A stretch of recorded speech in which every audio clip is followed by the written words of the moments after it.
Hi everyone! Thank you so much for tuning into my tarot channel today.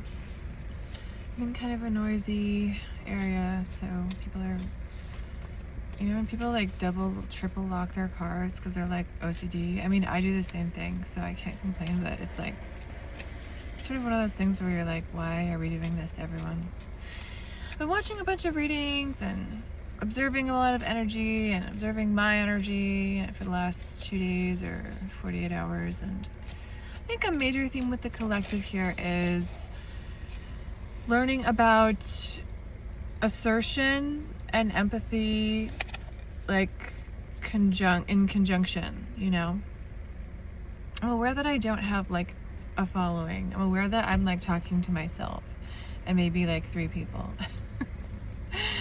And maybe some people in the future. But I think of things differently. I'm Scorpio. Whenever I see a plant, I see that it has a chance of life. And I've brought many plants back to life, for example. That's really because I have Aries ascendant in the Sagittarius decan, which makes me obsessed with plants for some reason. And I have some things in my asteroids about plant hoarding, but right now I don't have a plant. But anyway, I'm not gonna get into why. There was plant trauma. But usually it wasn't my choice actually to get rid of the plants that I had, just so you know. But the plants are symbolic of how I am just like seeing this as scattering seeds, and I love readings, and it's like I know that it like raises my cortisol, my dopamine, and just like lowers my cortisol, raises my dopamine, because it's just something I enjoy. It's calming. I've honestly done it for myself for years, on my own, like just anxiously in the morning or like before bed, because I usually would like, that's why I got into it, because I had these questions,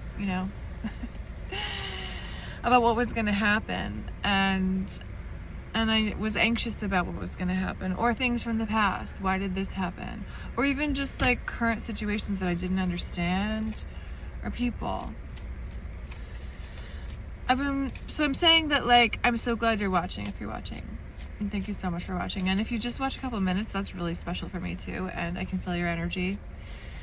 And I'm just gonna like try to be less self-conscious, because I was watching some of the readings and like I was like realizing that I'm doing some fawn response, which is just like, there's also this thing called the spotlight effect, where you think that like everyone's paying attention to you, which, like, I know it's like a reading, technically if you're watching this you are paying attention to me, but there's actually, I brought that up because there's actually a lot of other souls and energies coming through in the reading that I'm just I see it as that I'm facilitating the dialogue.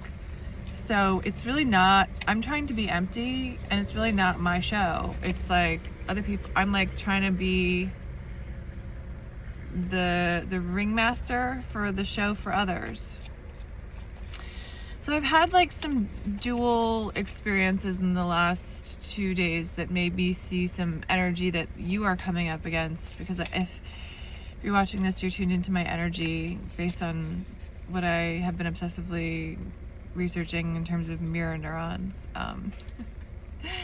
But I think that the major theme is empaths standing up for themselves and finding their assertive power. A lot of times, if we're empaths or psychics or whatever, even just like highly sensitive person, which is a coined term, however you want to frame it, not everyone is actually like that. You may think, oh, it's like just normal to like cry when I watch movies. Actually, no, it's not. Or like it's normal to cry when you read a book, or it's normal to like tune into someone's feelings and like ask how they're feeling. That's actually like a special skill, and it's called empathy. And and if you have this, you're an empath. It's not the same as sympathy, which is pity and feeling bad for people. Empathy is like, I can feel how this feels.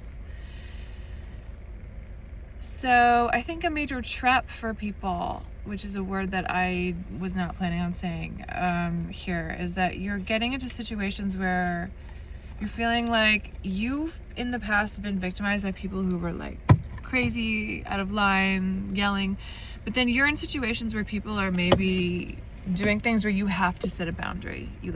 You're being pushed to be assertive, and sometimes that may involve yelling. If someone's like being physically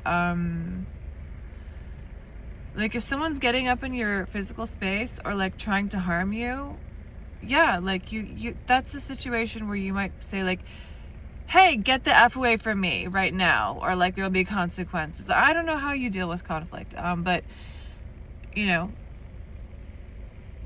there's also just silent assertion, and like that you may act that way with a woman, and act if you're intuitive, you may know the right way to deal with it. You know, there may be like I said woman because men can be more aggressive. You might not want to like do that unless you're being like physically attacked. You might want to yell so that people can hear you, actually. But then there's also just like assertion, like, actually, I'm not going to tolerate this. This is not okay for me, and doesn't mean that I like am a bad person for declaring that for myself and saying this is not it.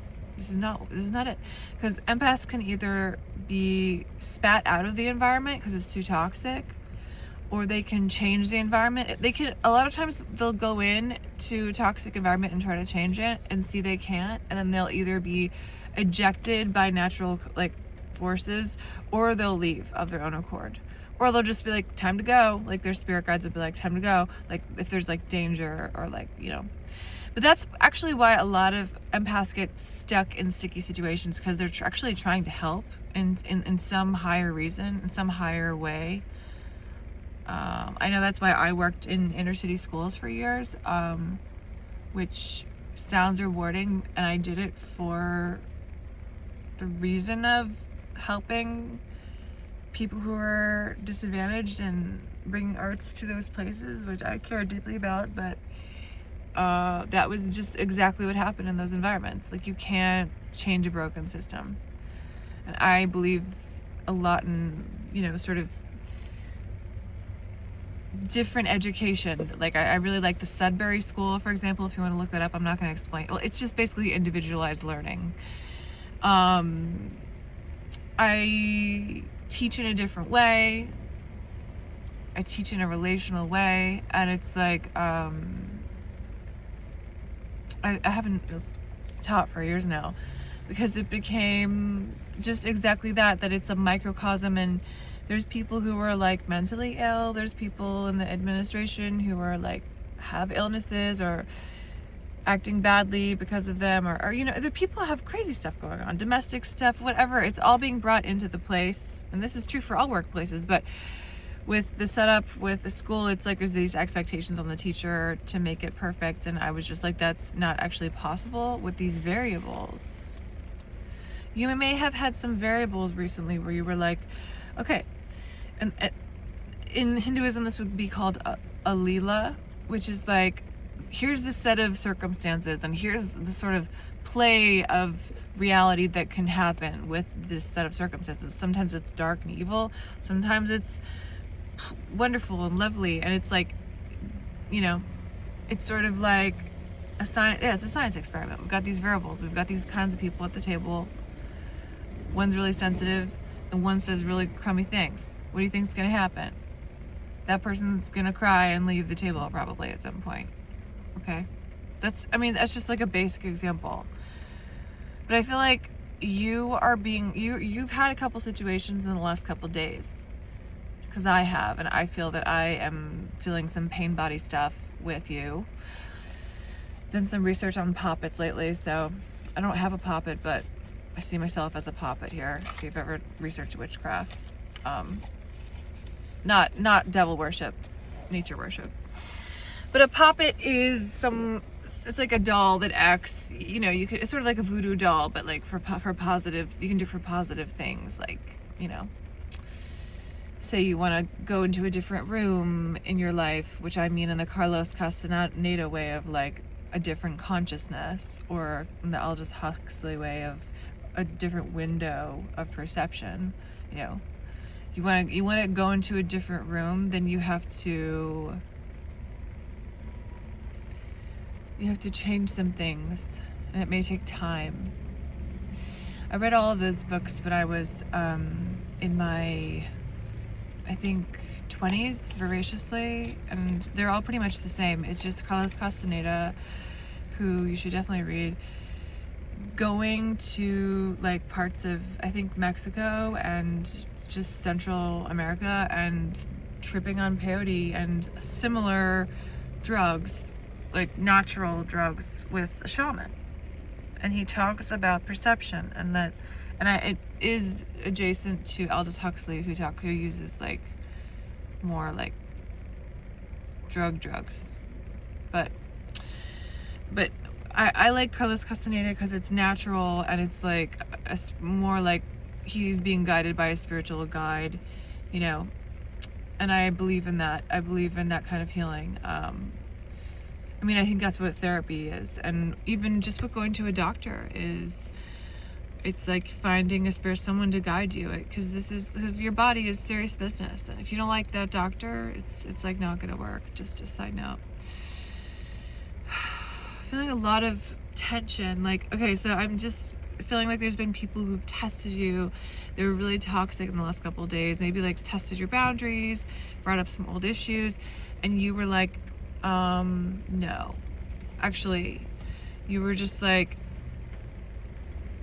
I think you didn't absorb the energy so much. You just like set boundaries energetically. And sometimes you realize, I think you're realizing with human behavior, sometimes to set those boundaries, you do have to be a little gruff. Otherwise, people won't get it that you mean business, you know? Like, there's a variety of reasons that someone could like act out towards you, especially for the people who are watching, because this is a very special collective of people who are very sensitive, and I believe most of you are starseeds, which means that you come from a different planet, or you're like the origin of your soul comes from a different planet.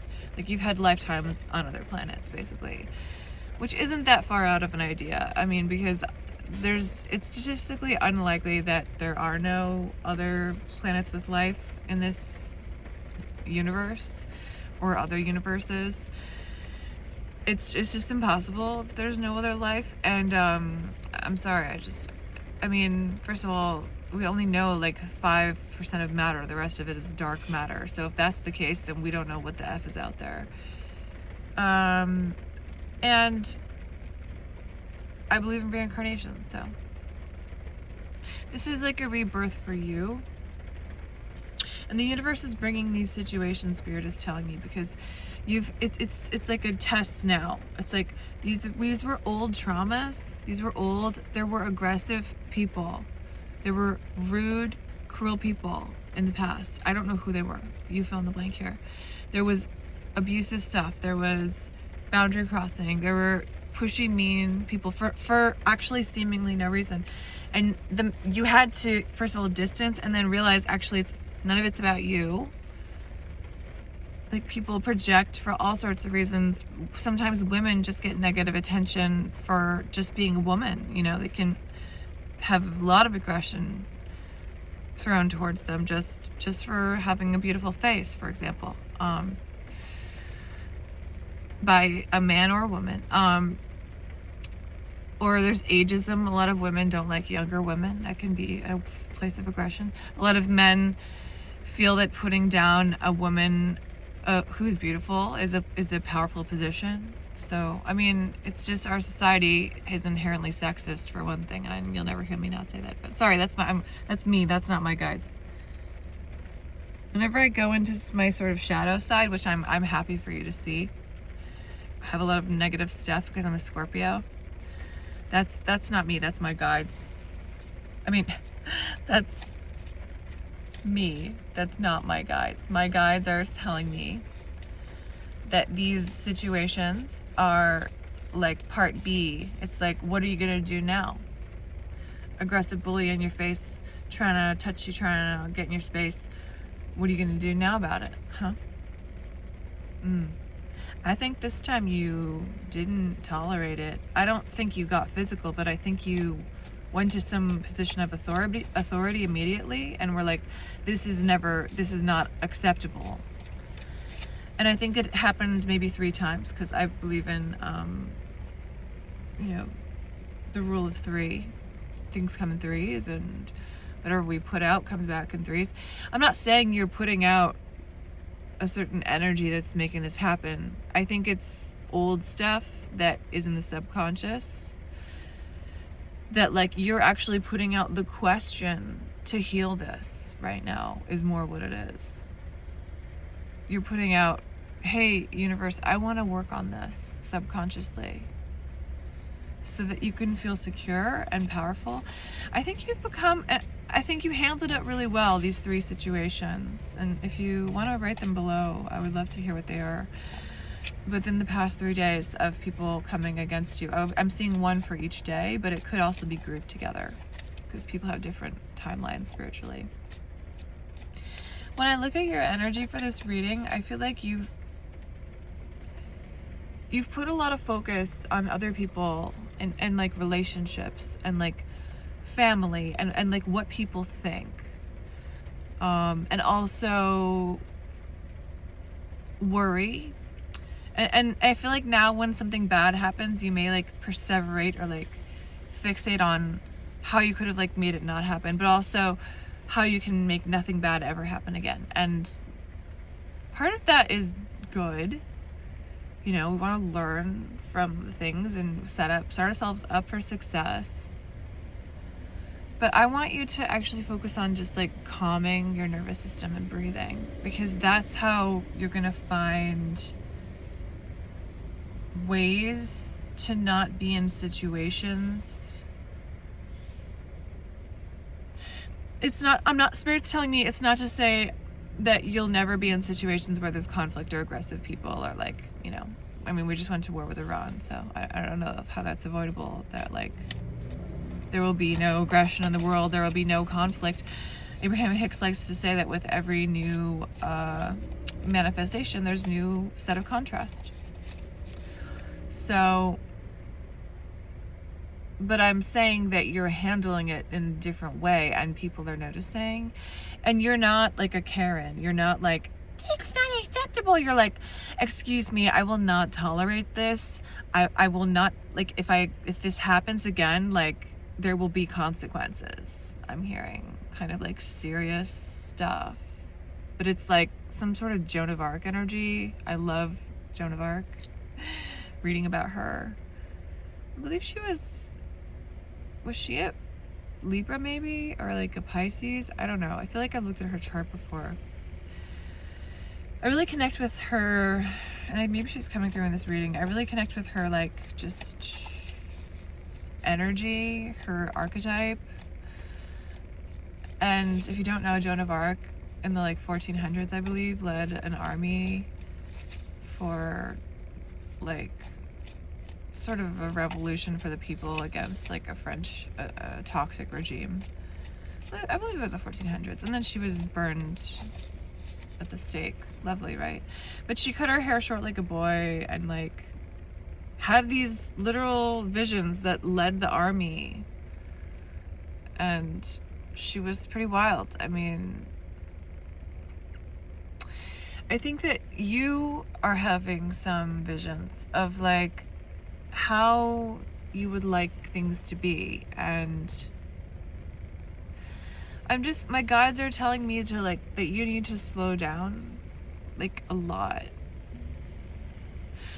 Like that could mean just like literally parking somewhere. Sometimes in our homes we can feel like overwhelmed, even in the workplace, and of course in the world, like you would want to find like a quiet place, maybe like a parking lot secluded by nature or something. Of course be safe somewhere that's like safe, but I don't know, sometimes there's like places off of like little mini highways that like you can sit and watch a river, and there's like spots, or like, you know, an overpass. Western Mass has a lot of like really beautiful like scenic just overpass spots that you can stop because it's mountains. I don't know why that came to mind. Maybe someone from Western Mass is watching. I want you to do that though, and just sit there for about 20 minutes and not do an activity. Like, don't like do like anything with your hands. Don't like, maybe you're like a crafter, don't do any art. If you're an artist, don't do anything. Don't read. I don't want you to listen to music, even no stimulus. Actually, just looking at the view.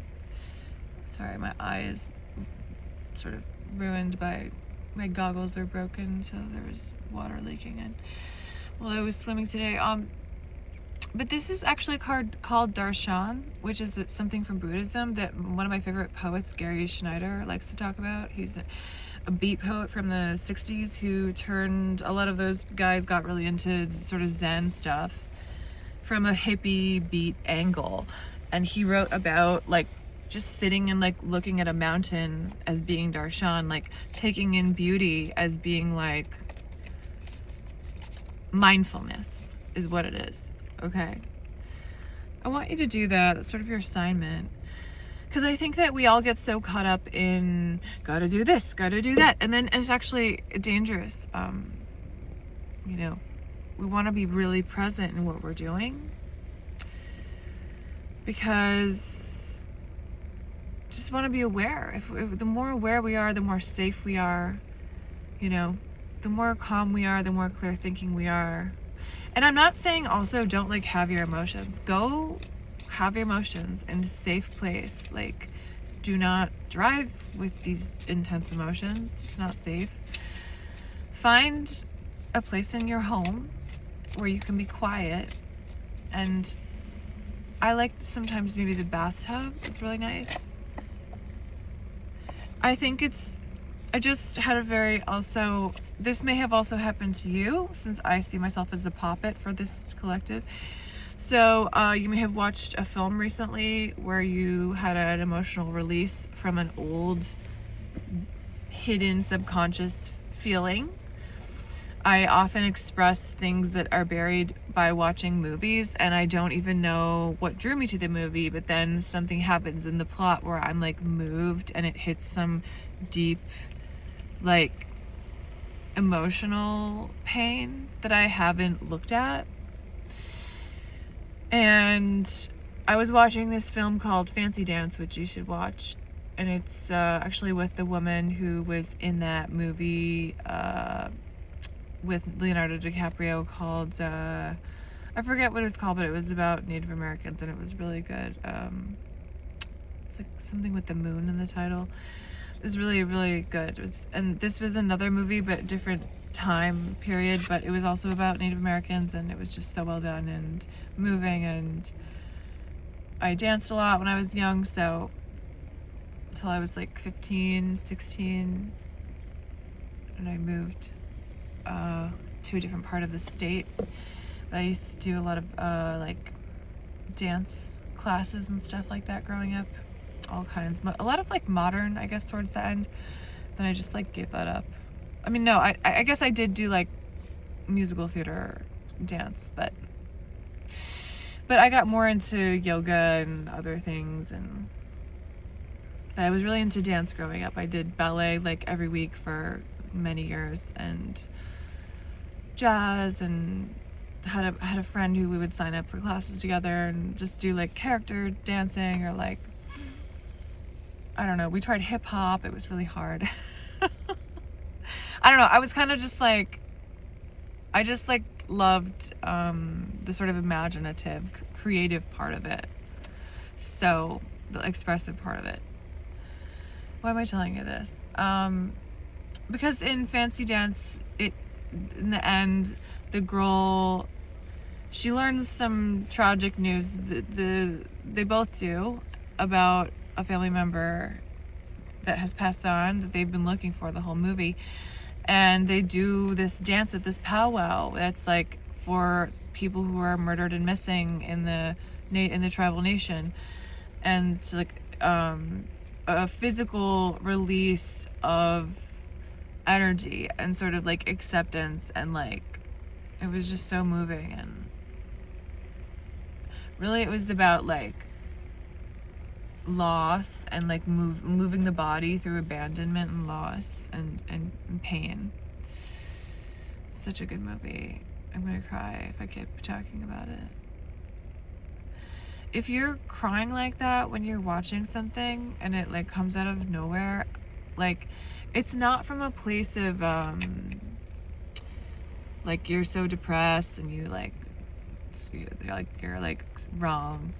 It's from a place of this deep like healing, this part in you that needs to be healed. It needs a voice, and you never let it cry. You know, because I have mentioned before, I believe in parts work, parts therapy. You never let that part cry, or you never let them feel. Also, laughter. Sometimes we laugh our butts off, our asses off, and that is very healing for another part, like the inner child. I'm just gonna get a couple cards on these, like, sort of, sounds like some scary incidences, and then maybe some emotional release about some old issues. And I really admire your confidence and your assertiveness and just your bravery. And I see that you weren't like rude, you weren't like cruel. If you yelled, it was like safety. If you know, like, don't do that. Like if someone was like, you know, threatening you or something, I don't think you're the bad guy here at all, and I'm on your side. And I, you know, the world is unfortunately full of just crazy people who don't ever go to therapy or go to psychiatrists or ever go to psychologists or ever do anything about their mental health or physical health even. Sorry, I don't believe in the church that, what is it, Seventh-day Adventists? I don't believe in the church where people, Scientology, where they don't go to, that's probably wrong, whatever it's called, the church where they don't go to, I think neither of those are the right thing. I think I'm blocking out the actual thing because it's too triggering for me, because I've had health issues my whole life and I would have died if I was in this church. But the church where they don't go to the doctor, I'll write it below. I think that's bad. Sorry, it's my opinion, it's my channel. Yeah, I'm gonna get a couple cards, but I think the first card, you've been balancing, juggling. You feel overwhelmed by the yin and yang of life right now. You feel like every time, actually this is reminding me of Sisyphus, so I'm just gonna mention it. And if you don't know, it's just like an ancient myth of a dude rolling this boulder up this hill and then it keeps falling down on him. There's also one thing about this guy who like flies with wax wings too close to the sun. I forget that dude's name, but if you remember, you can write it down. It might come to me in the reading. It's also making me think of Pan and his like multiplicities. If you ever researched Pan, he's a really fascinating character, and he relates to Capricorn. And like there's this really weird, there's a lot of stories where he like transforms into like a goat or like just like weird stuff, or like a sea goat, or, well, that's more Capricorn. But Pan did like weird stuff, like he turned his lover into a flute, and then he turned her into a tree. She was a nymph, and then he turned into a flute from the like bamboo from the tree, and there were like 7 little parts. I know that from Robert Graves. It's like, dude, why do you need to like turn her into a flute? But Pan can also be about like excess and just like the natural world.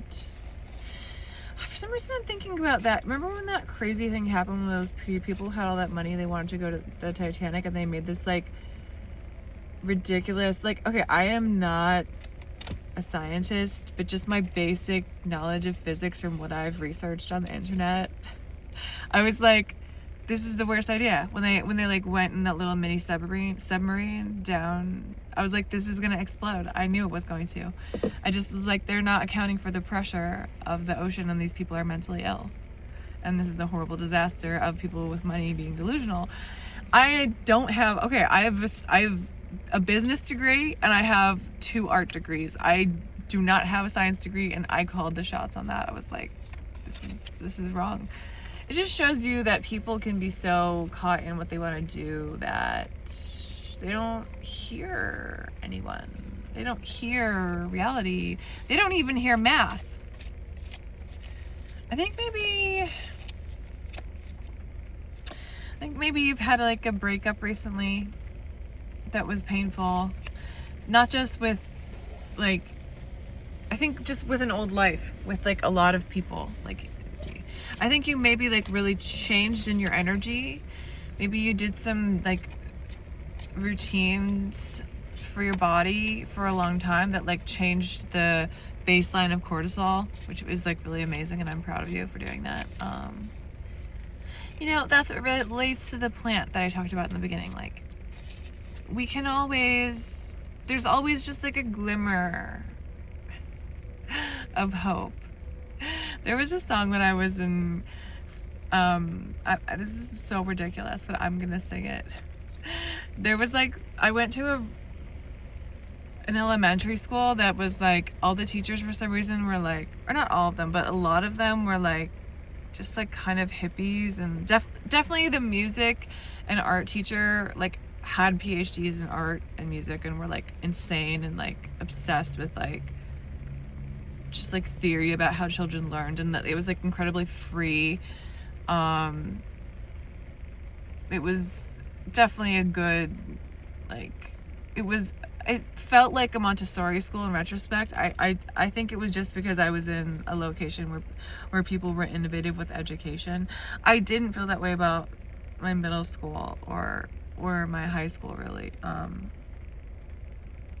My undergrad, my elementary school was really baller, but there was this like contest when we had this like Olympics concert or something, I don't know, with our recorders, and this girl like wrote this song and won, and I thought it was like so good, and we all had to sing it and then play it on recorders. Okay, this is ridiculous, but it's like, it only takes a spark to get fire going, and then all those around get warm and feel it glowing.